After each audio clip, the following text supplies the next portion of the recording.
Knights of Guinevere is the first 2D animated pilot from the people over at Glitch Productions, and it was made by John Bailey and Zach Marcus, and last but not least, Dana Terrace.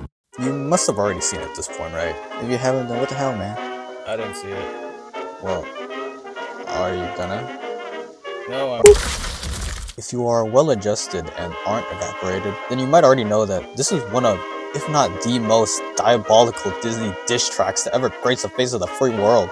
Especially if this pilot ends up getting serialized. I mean, notice how Guinevere has a silhouette astonishingly similar to that of a dirty, disease-ridden rat. Peh. Need I say more? It's a clear shot at Disney, and for good reason, as Dana Terrace has much experience negotiating with corporate rodents. And for those not into gay little cartoons, The Owl House was a series led by Dana that was on track to becoming one of Disney's most popular shows, being enjoyed by young and old alike, establishing a pretty large cult following until it was tragically cancelled before it could truly hit its stride. Some speculated that its cancellation was due to Disney not being into all that gay shit, but Dana clarified that it was actually because some corporate executive decided that this extremely popular, well-rated Disney original just didn't fit their brand. Ahaha, be gone, broader audience! This was a highly criticized and unforeseen error, which Disney apparently even admitted to. Fortunately, a couple years later, Dana was contacted by Glitch asking if she wanted to make her own original series.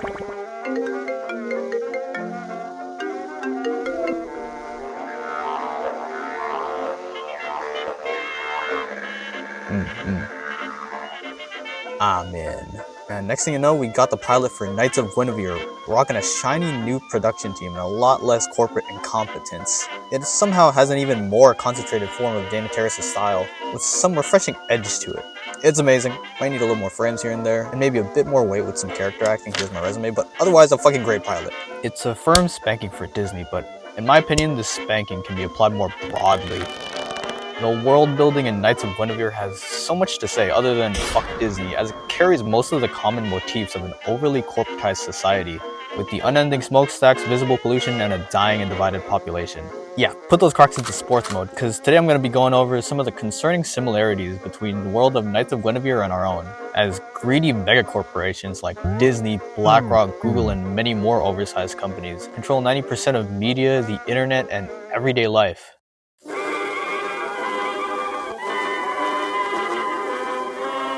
In the beginning of the pilot, Orville presents Olivia with a perfectly normal birthday gift for a perfectly normal little girl.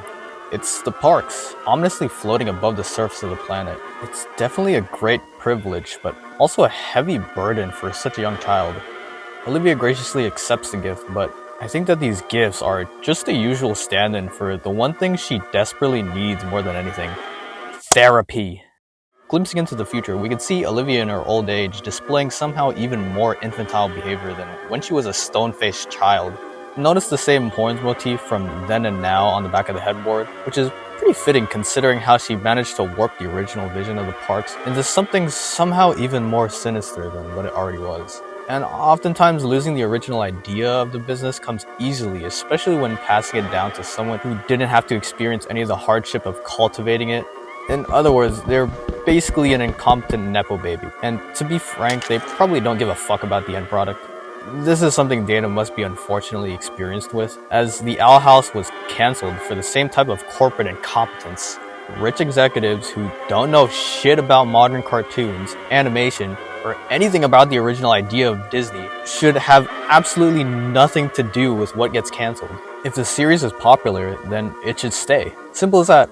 And these shows aren't meant for some deep-pocketed geriatric asshole at the top, so catering to their taste just drives an irritatingly larger and larger gap between the current vision of Disney and its new growing audience, which leads me to my next point. This division can be seen as Annie tries to get some change from an old classmate. Usually a small ask, especially from someone she's known for such a long time, but Annie's involvement with the park is enough for him to deny her entirely, even referring to her as a crownie with a hard R. Thought I did, till you started wearing that uniform. Crown.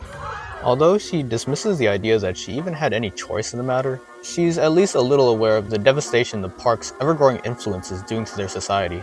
Hell, they literally even live inside the head of a Guinevere, with some of their home appliances even having a cutesy animal theme. It's evident that corporate creep engulfs everything in Knights of Guinevere, and its involvement puts an intense strain on society, leading to the division of people amongst different groups. Likewise, if you've ever looked into any comments section of anything remotely divisive, 99% of it is just people fighting. Wow! Although you gotta admit, their hatred is quite the engagement farm. And look, it's not random either. Google's search dominance has remained at a consistent 90% for a while. So as a result, and to the surprise of none, it favors its own sites, ads, and curated answers, even skewing political search results. This amplifies echo chambers due to search algorithms favoring highly polarizing political content, as to encourage arguments in the comments sections, and eventually in real life. YouTube's AI-driven recommendations boosting engagement with polarizing content worsens this divide, somehow convincing the population that the biggest problem in our world right now is the left and right gender war, instead of the top-to-bottom class war. And despite a DOJ ruling declaring Google's monopoly illegal, its assets remain intact. In my opinion, a company holding a literal monopoly has an obligation to promote peace, improve their product, and society, not to fucking divide and conquer like they've been doing. On the front cover of what looks like some sort of magazine, we can see a brutal incident which occurred, and right below that we can see that the park food was possibly causing birth defects. And I have a sneaking suspicion that it's also related to what's making everyone so blue and busted. Perhaps all the trash they toss from atop the parks falls into the literal lower class and into the ocean, polluting their water source, as well as the countless smokestacks poisoning the air. Sickness and degradation of the body seems to be the norm here, with Frankie having some sort of worsening schizophrenia, her boss Sparky who's missing an eye, her other boss who's missing an arm, and this disgruntled blue-collared, or should I say blue-lunged, schmuck who triggers Andy into confrontation. Luckily, he is familiar with professional de-escalation techniques. I'm just trying to get by like anyone else. Just because I got a job in the tower doesn't mean you can treat me like...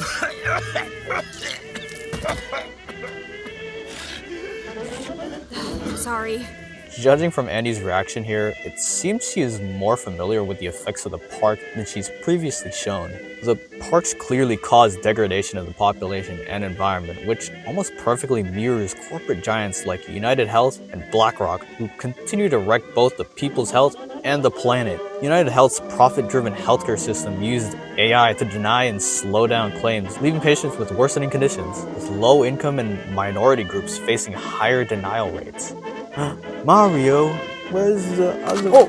And while that's happening, BlackRock's $5 billion in agribusiness and $400 billion in fossil fuels worsens Amazon deforestation, as cattle and soy operations emit greenhouse gases that fueled wildfires, burning acres of rainforest and releasing toxic particles that affected indigenous Brazilian communities the hardest. While people and the planet suffer, these corporations bring in billions, with BlackRock's $4.7 billion stock buybacks padding elites' pockets like Larry Fink.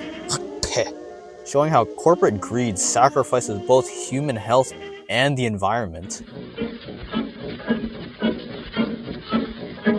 As Andy struggles troubleshooting a bot from the park, Frankie is able to immediately figure it out. She very clearly displays her talents in animatronics, yet doesn't really receive any validation for it at all, not even from Andy. And even though both her jobs indirectly relate to the park, she barely gets a chance to fully utilize her abilities other than to fix a broken machine here and there. So when she finds the Guinevere bot, she can't help but think about the idea of working with Andy as Cog and doing what she loves. If only she could fix the droid and finally get noticed. Sparky, on the other hand, thinks it would be more practical if they would sell the clanker and buy another boat for Frankie. Either way, it's a completely life-changing amount of money, and both plans are admirable in their own way, but also somewhat flawed. Frankie's idea is work at the park, while Sparky's idea is getting another boat so they can pick up more trash from the park. Either way, none of them are free from the corporate influence that literally hovers over them. Dana definitely has experience in this, whether she realized it or not, escaping the grubby hands of one corporation and falling into another.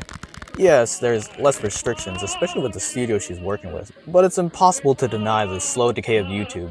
It's just not like how it used to be back in the good old days, with Filthy Frank, Smosh, and the whole plethora of animators. At some point, the animations and more edgier creative content became far less viable due to algorithmic changes favoring frequent formulaic uploads, evergreen advertiser-friendly content, and longer watch times, sidelining genuinely unique and talented creators. These changes happened around 2012 and further pushed the same trends as the years went by.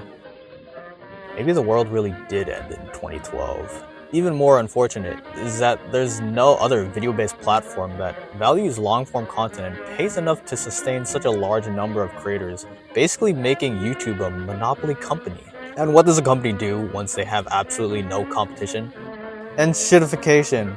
When thing becomes shit, i.e. AI. Google knows there's nowhere else to go, so they have the freedom to test their AI and algorithmic bullshit on us. And YouTube's been reducing monetization more and more, so much so that creators have to rely on outside sources of income like Patreon, sponsors, and individual merchandise sales, especially if they want to survive for the long run. Yeah, with how I'm putting it down, it may seem all doom and gloom, but there is a faint ray of sunshine. Not for all that stuff. I don't know what to do about all that. I'm talking about here.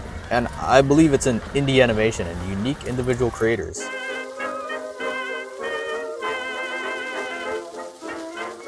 Yeah, it takes a long time to build up a large enough community to support individual projects unless you have massive backing. But it can be done. Older creators have already gone on to make real shows like Smiling Friends, Hell of a Boss, and soon hopefully to be Knights of Guinevere.